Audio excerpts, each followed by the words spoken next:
Bonjour à toutes et à tous. Bien entendu, on ne peut pas débuter ce point presse sans parler du tragique décès de notre collègue Olivier Marleix, un élu qui était respecté dans notre hémicycle, un élu qui était engagé pour son territoire et dont le geste, bien entendu, a semé la stupeur dans beaucoup de groupes et dans le nôtre. Et qui doit bien entendu aussi nous interroger sur la manière dont on regarde nos collègues et peut-être on puisse détecter un certain nombre de signaux. Mais en tout cas, ça nous laisse assez désemparés face à son geste et on apporte bien entendu tout notre soutien à ses proches, sa famille, ses filles, bien entendu ses amis, qui sont bien entendu dans la peine, mais j'avoue que c'est quand même un moment particulier pour notre assemblée et puis humainement de voir partir un collègue ainsi, c'est toujours tragique. C'est très difficile de faire du coup le lien après avec les sujets qui sont d'actualité et qui nous intéressent cette semaine. Nous avons le retour du fameux texte agricole entrave, qui, suite à la commission mixte paritaire, n'est pas la caricature que veulent démontrer un certain nombre de personnes depuis quelques jours. J'entends beaucoup parler de lobbying des agriculteurs. Moi, je vois surtout beaucoup de lobbying aussi du reste, puisque je pense qu'on est à quoi 250 mails en 2 jours sur ce sujet-là dans notre boîte mail. Donc j'aime bien quand on parle des lobbying, qu'on ne parle pas que des lobbying d'un côté, mais qu'on parle du lobbying des deux côtés. Surtout que ce texte, eh bien, c'est pas forcément non plus le texte du siècle. Hein. On réintroduit pas toutes les molécules qui nous sont imputées depuis quelques jours. Je rappelle que la cépamiprid reste interdite. C'est j'allais dire, le préalable, et qu'il y a possibilité d'avoir certaines dérogations sur certaines cultures, sous réserve, bien qu'il y ait une recherche qui soit entamée, et puis sous réserve également qu'elles en fassent une demande et qu'elles prouvent l'impasse de leur filière. En tous les cas, on se remet, j'allais dire, sur la norme européenne, puisque cette molécule est autorisée. Mais je le rappelle, nous, en France, la base, elle est interdite avec des possibilités de demander des dérogations en cas d'impasse. C'est également, on ne va pas reparler de la position démocrate, vous la connaissez sur ce texte. Moi, je suis quand même très inquiète avec ces textes qu'on a depuis quelques mois sur l'agriculture, où on a l'impression qu'on a une société qui s'oppose à ces agriculteurs. Et on voit bien aujourd'hui qu'on a quand même des enjeux de souveraineté alimentaire, ne pas donner aux moyens aux agriculteurs de notre territoire de se battre à armes égales avec ce qui vient de l'Est de l'Europe ou même des pays américains ou africains. Eh bien, c'est aujourd'hui laisser la malbouffe venir dans notre pays et ne pas aider nos propres agriculteurs. Moi, je préfère des agriculteurs que l'on soit sur les normes françaises et qu'on encadre et qu'on suit, plutôt que de ne pas savoir ce qui arrive d'Amérique du Sud ou à certains endroits aussi dans notre territoire. On a quand même une agriculture aujourd'hui qui souffre. On n'arrive pas à passer ce step de vouloir leur donner les mêmes droits à se construire sur notre agriculture. Et donc, je pense qu'il est important quand même de leur rappeler notre attachement. Mais je tiens à vous dire que cette loi non plus, c'est pas la loi du retour de toutes les toxines, dont ce que j'ai pu entendre et voir dans les mails que j'ai pu recevoir. Bref, c'est une loi qui est, voilà, j'allais dire, qui va répondre à certains points. Mais j'aimerais surtout qu'on arrête de montrer du doigt notre agriculture française, qui est l'une quand même des plus mieux-disantes sur notre planète. Et donnons aux agriculteurs les pouvoirs de faire leur travail comme il faut et de nourrir notre pays. Sur cette partie-là, je vais laisser maintenant, avant de répondre à vos questions, ma collègue Blandine qui m'accompagne aujourd'hui pour vous parler du texte statut de l'élu. Parce que c'est le texte qui va nous animer cette semaine. Et comme elle est notre porte-parole sur le sujet, je vais lui laisser la parole. Blandine, je t'en prie. Merci Perrine. Bonjour à vous. Donc oui, ce texte statut d'élu, qui est une proposition de loi sénatoriale de la sénateur Madame Gatel à l'époque. Texte qui date maintenant d'un petit moment, il a plus d'1 an, mais effectivement il a été un peu mis entre parenthèses par la dissolution l'année dernière. Il revient chez nous donc pour terminer notre session. C'est un texte qui est très intéressant. Statut d'élu, c'est un peu un serpent de mer, j'allais dire depuis plusieurs années. On en parle. Alors, ce n'est pas l'alpha et l'oméga, mais je vais dire ça continue un processus qu'on a initié depuis un certain nombre d'années. Je pense en particulier à la loi Engagement et Proximité de 2019. On avait agi sur un certain nombre de choses très régulièrement au cours de nos textes aussi en ce qui concerne par exemple les violences faites aux élus. On a des focus particuliers. Dernièrement, on a agi sur la parité dans tous les conseils municipaux. Donc voilà, j'allais dire, c'est un long processus qui n'aboutit pas forcément intégralement avec ce texte, mais malgré tout, ça permet de balayer un certain nombre de choses. La philosophie générale que chez les démocrates, on défend sur ce texte, parce que les sénateurs nous ont proposé quelque chose de très largement ouvert et quelque peu, il nous semble dispendieux, surtout en ces temps où il faut faire quand même très attention au budget de la nation.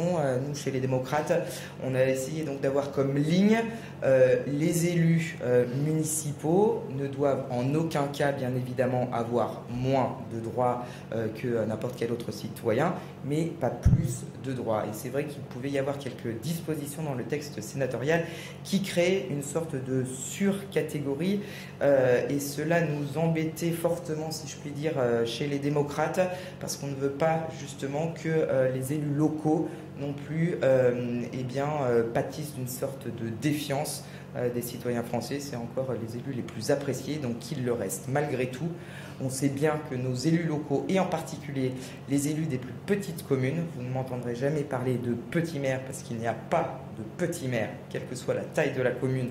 Les élus se démènent et s'engagent nuit et jour, et plus particulièrement vraiment en ce qui concerne les élus de nos plus petites communes rurales. Ils travaillent à côté, ils n'ont pas de cabinet, ils sont vraiment sur le pont nuit et jour, 7 jours sur 7 et tous les jours de l'année. Voilà, j'imagine que vous connaissez, mais il faut vraiment pas l'oublier.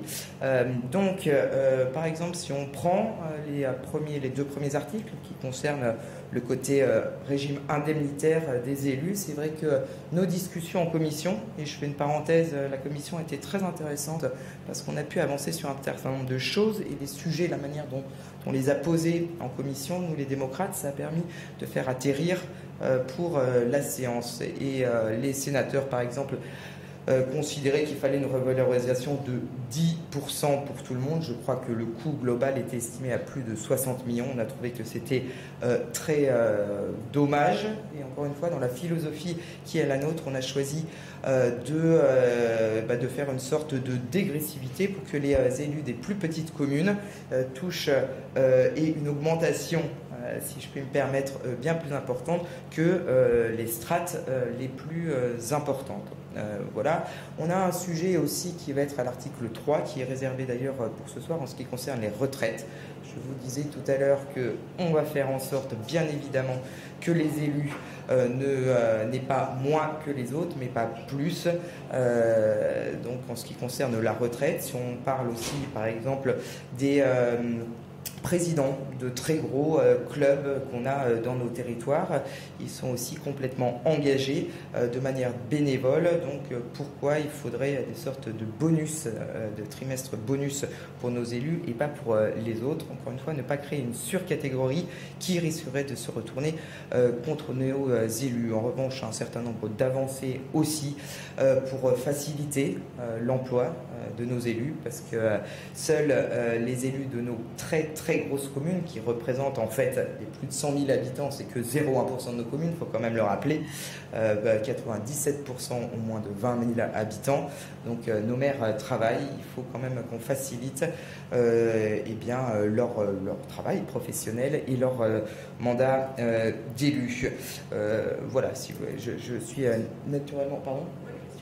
Oui, question. Juste un petit point, j'allais dire, de mécontentement. J'ai pu l'exprimer hier lors de la discussion générale.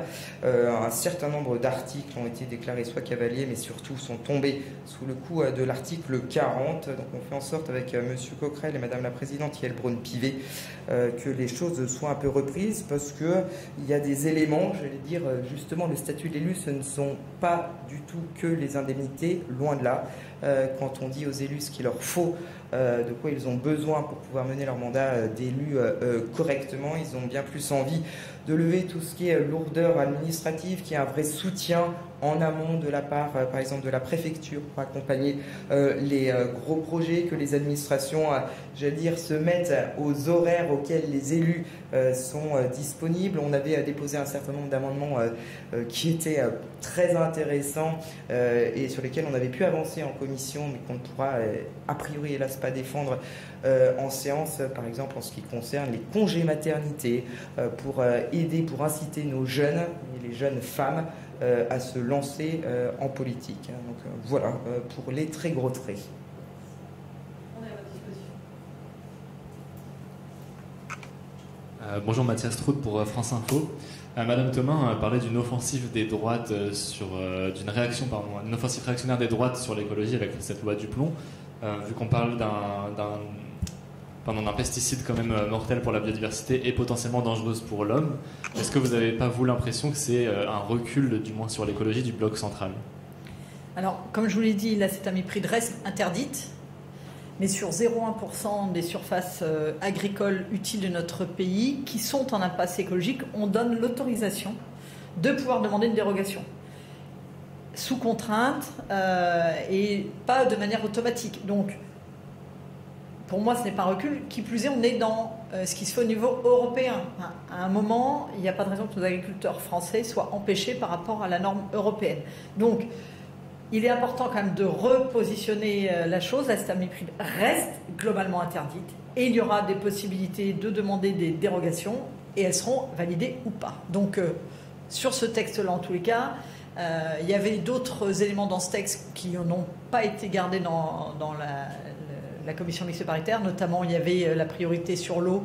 On n'a pas accepté. Enfin, il y a tout un tas comme ça de mesures qui étaient effectivement des reculs, qu'on estimait comme des reculs dans ce texte, sur lesquels nous avons bataillé et sur lesquels Marc Fesneau, qui était notre représentant en CMP, a eu gain de cause. Donc aujourd'hui, je pense qu'on a bien borné les choses, mais il faut pouvoir répondre quand même à ces agriculteurs, notamment pommes, cerises, noisettes, qui sont dans la difficulté, qui voient arriver ces produits-là de l'étranger, qui n'ont pas toutes ces normes.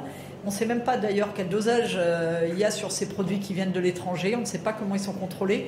Donc pouvoir aussi donner à nos agriculteurs cette possibilité de manière contrôlée, encadrée, d'exercer leur profession est plutôt intéressante, parce que vous n'allez pas empêcher les personnes de manger des noisettes même si elles viennent de Turquie, ou de manger des cerises même si elles viennent de pays où il y a encore des produits pires que nous. Donc voilà, j'entends. Il y avait au départ de ce texte, oui, un gros recul. Je pense qu'avec la CMP et la position que nous avons défendue depuis le début, si vous reprenez les propos que nous avons depuis le début, nous avons réussi en tout cas à être au plus juste, tout en laissant l'écologie, qui est pour nous très important. Et vous le savez, nous nous battons pour maintenir l'écologie. Nous avions d'ailleurs dit sur la loi Simplif, sur les ZFE, qu'il fallait effectivement bouger certaines lignes, mais ne pas les supprimer complètement. Donc on est complètement dans la ligne de notre mouvement en tous les cas. Stanislas Noyer, pour l'aide de l'expansion. J'ai quand même eu le sentiment que derrière les noisettes se cachaient les betteraves, d'après ce que j'ai compris, et que donc, au lieu d'avoir un timbre-poste sur un terrain de foot, comme l'a dit le Premier ministre, on parlait quand même de 400 000 hectares de betteraves possibles. Et est-ce qu'il n'y a pas là derrière, non pas un lobbying particulier des agriculteurs, mais aussi des industries de production, comme on appelle ça, des éléments de protection des plantes, c'est-à-dire en fait des pesticides et des fabricants de pesticides.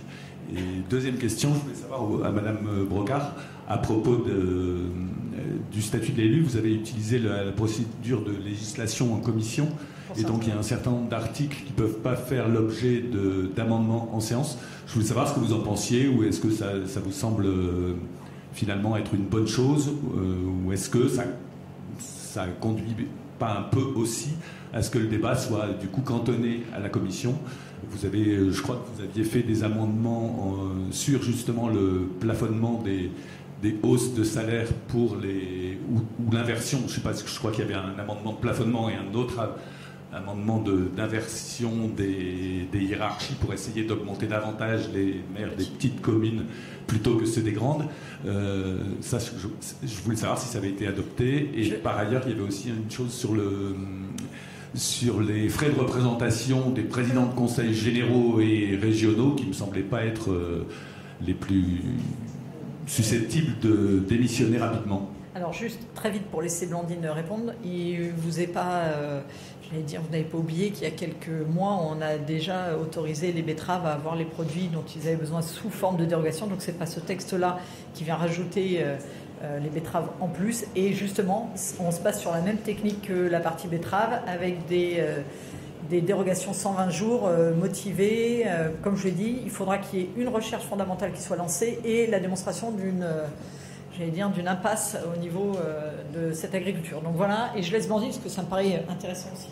Parce qu'il est 47 et on va se faire rattraper. Oui, non mais très rapidement, ce qui concerne les articles en PLEC, non, moi je considère absolument pas que ça dénature le débat. Je vous ai dit, et c'est très sincère, que nos échanges en commission avaient été très intéressants, absolument transpartisans, et on a pu avancer sur un certain nombre de choses. Je me souviens, toi, d'amendements, par exemple, que tu avais défendu en ce qui concerne l'écrêtement, et on s'était rendu compte, grâce à nos échanges, que tout le monde n'était pas couvert. On a pu retravailler tous ensemble, même avec l'aide des rapporteurs très souvent, pour atterrir, c'était voté hier soir, justement, effectivement, en séance. Et en ce qui concerne ce que vous disiez, la dégressivité pour augmenter, voilà, inverser, j'allais dire bien plus les communes des plus petits, les maires des communes des plus petits strates, ça a été aussi débattu et voté hier soir en séance. En ce qui concerne déjà les maires, pour les adjoints, ce sera plus tard, mais on garde un parallélisme. Il faut absolument qu'on réduise l'écart qu'il y a entre les maires des plus petites communes et les maires des plus grosses. Et, ah oui, sur les frais de représentation, pardon. Sur les frais de représentation, l'article a été supprimé justement en commission parce qu'il est apparu, comme vous disiez vous-même, de manière tout à fait évidente que ça concernait des personnes qu'on n'avait pas forcément besoin. Voilà. Et sur les retraites, le trimestre de retraite en plus, ça concerne tous les élus. Oui. Et les grandes, bien sûr. Et bien sûr. Oui, les sénateurs ont été très très très généreux. Et pour le moment, c'est toujours dans le texte. Oui, l'article 3 est réservé ce soir. Donc on en débattra ce soir. Il y a une étude du CEVIPOF qui indique que 40% des maires de petites communes ne veulent pas se représenter. Il y a aussi la loi sur la parité entre hommes-femmes dans les petites communes. Est-ce que vous pensez que, contrairement aux autres années, il risque d'y avoir peu de candidats pour les petites villes? Alors, en ce qui me concerne, je ne pense pas. J'ai travaillé avant d'être député pendant 10 ans pour l'Association des maires ruraux de France. Donc ces élus des petites communes, je les connais très bien et ils sont absolument merveilleux.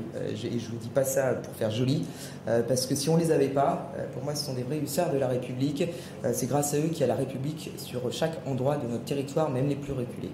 Et ils font un job absolument hallucinant. Donc qu'on les aide et qu'on les soutienne, c'est plus que nécessaire. Et que à chaque renouvellement, les uns et les autres se posent la question parce que c'est très lourd, parce qu'il y a aussi la vie personnelle. Enfin, il y a évidemment la vie professionnelle, mais il y a aussi la vie personnelle qui entre en jeu. Donc moi je connais voilà, des compagnes de mères qui disaient donc t'es sûr, parce que là on serait bien à partir en vacances. Leur engagement, et c'est la raison de ce texte, il faut absolument le soutenir. Il faut les aider à pouvoir non seulement mener leur mandat tranquillement, et surtout aussi leur sortie de mandat. Juste compléter, vous avez parlé du texte sur la parité, je n'aimerais pas qu'on laisse à penser que les élus des petites communes ne veulent pas se représenter à cause de ce texte. Pas du tout. Je pense que ça c'est important. Blandine l'a dit tout à l'heure, les maires aujourd'hui sont coincés par une administration parfois lourde, par des tâches qu'on leur demande de plus en plus lourdes. C'est plus ça qui les empêche qu'autre chose. Et puis, moi, j'ai bon espoir. C'est pas parce que 40% veulent arrêter qu'on ne trouvera pas 40% pour reprendre. On a eu plusieurs partiels dans mon département et je vous assure que ça s'est bousculé au portillon pour trouver un élu et on l'a trouvé. Donc voilà, oui, ça fait partie. Il y a des moments où on arrête et puis il y en a des nouveaux qui reprennent. Ça fait partie de la démocratie et de nos petites communes. Mais je suis pas inquiète. Quand je vois comment ça se passe dans les partiels dans mon territoire, ces petites communes, on trouve, donc on trouvera. Et justement, je pense que la parité va permettre aussi, peut-être qu'ils aillent chercher des personnes sur lesquelles ils n'avaient pas pensé. Et puis c'est peut-être le moment aussi, on l'a dit, tu l'as évoqué, de repenser l'organisation pour faire venir des jeunes. Peut-être qu'il faut faire les conseils municipaux bien le vendredi soir pour que les jeunes puissent avoir le temps de rentrer bien de leur faculté. Et puis pour les femmes, peut-être dans un coin, prévoir un coin jeu pour occuper les enfants. Bref, on est capable, j'allais dire, d'adapter aussi peut-être nos instances pour ouvrir plus largement à nos concitoyens. Donc, mais voilà, juste, c'est pas à cause de la parité que nos maires ne se représentent pas. En tout cas, merci beaucoup. Je vous souhaite un bel été, puisque c'est la dernière conférence de presse pour cette session. Et bien, reposez-vous, parce que je pense que la rentrée va être sportive. En tout cas, bel été à vous.